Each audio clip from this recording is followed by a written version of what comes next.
नमस्कार, मैं आराधना सुधा। आप देख रहे हैं हिंद लाइव 2.0।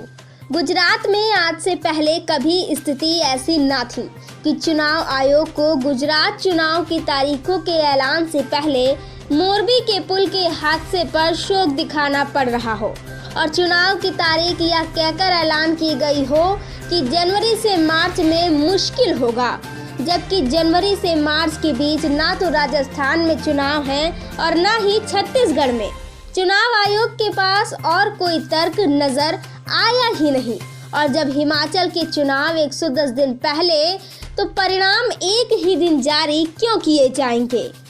मानो सत्ता का खेल चल रहा हो जिसमें टारगेट गुजरात और हिमाचल के चुनाव की तारीखों को बनाया गया हो, जबकि चुनाव होने गुजरात और हिमाचल दोनों जगह के साथ थे।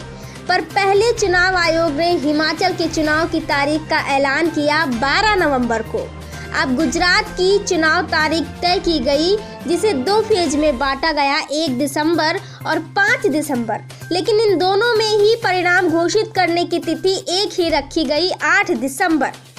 चुनाव आयोग का यह फैसला बड़ा ही हास्यास्पद है और चुनाव आयोग पर भी सवालिया निशान उठाता है कि क्या चुनाव आयोग मौसम बदलने के इंतजार में थी कि कैसे हिमाचल और गुजरात के बीच के दिनों को मैनेज करना है।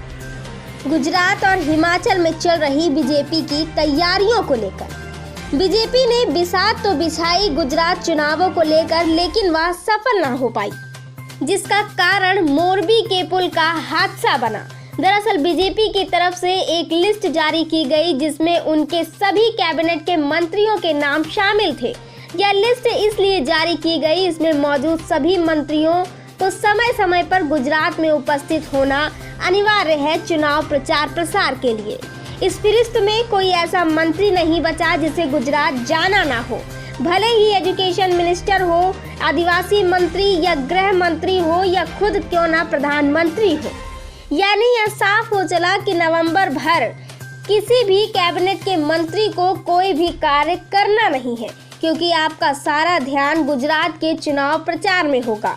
फिर वो चाहे रक्षा मंत्री, विदेश मंत्री या वित्त मंत्री हो, या फिर महिला एवं बाल विकास मंत्री स्मृति ईरानी हो, या फिर कृषि मंत्री, सबका ध्यान सिर्फ गुजरात पर ही होगा।